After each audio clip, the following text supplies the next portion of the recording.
एक बूढ़ा आदमी बहुत स्वाद लेकर सैंडविच खा रहा था। उसकी पत्नी जल्दी जल्दी भागते हुए आई, चेहरे पर चिंता के भाव थे। वह एक और सैंडविच लेकर आई और फिर जल्दी से उस छोटे से कमरे में छुप गई, जहां वह कांपते हाथों से ऊन की बुनाई करने लगी। उसी समय बूढ़े आदमी की जोरदार चिल्लाहट फिर से सुनाई दी। पत्नी मजबूरी में फिर रसोई में गई और एक और सैंडविच बनाने लगी। इस बार वह अंदर से गुस्से में भरी हुई थी। उसने पास रखे बर्तन धोने वाले लिक्विड को बिना सोचे समझे सैंडविच में मिला दिया और पति को दे दिया। चौंकाने वाली बात यह थी कि पति को कुछ भी समझ नहीं आया, वह उसी तरह स्वाद से खाता रहा। पत्नी हैरान रह गई पर कुछ नहीं बोली। चुपचाप फिर से कमरे में जाकर बुनाई करने लगी। फिर से चिल्लाने की आवाज आई। अब की बार पत्नी के अंदर एक अजीब सी भावना आई। उसने ऊन नीचे रख दिया और फिर से सैंडविच बनाना शुरू किया। जब वह उसमें हैम रख रही थी, उसे बहुत गुस्सा आया। उसने कोने में रखे बिल्ली के टॉयलेट बॉक्स कैट लिटर की ओर देखा और उसे सैंडविच में डाल दिया। डरते हुए उसने वह सैंडविच पति को दिया, पर यह देखकर वह फिर हैरान रह गई।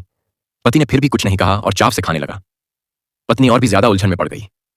वह जल्दी से फिर से कमरे में छिप गई, लेकिन इससे पहले कि वह कुछ समझ पाती, फिर से चिल्लाने की आवाज आई।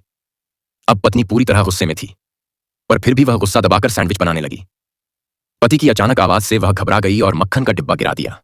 साफ सफाई करते हुए उसके मन में एक खतरनाक विचार आया। उसने कांच के टूटे टुकड़े सैंडविच में डाल दिए।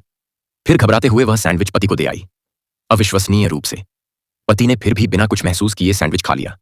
यह देखकर पत्नी डर गई, वह कुछ समझ नहीं पा रही थी।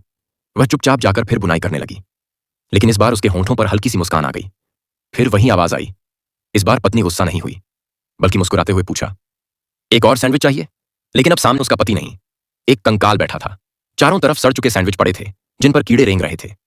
यह छोटी सी कहानी बहुत गहराई से यह दिखाती है कि एक औरत को जीवन भर किस तरह नौकरानी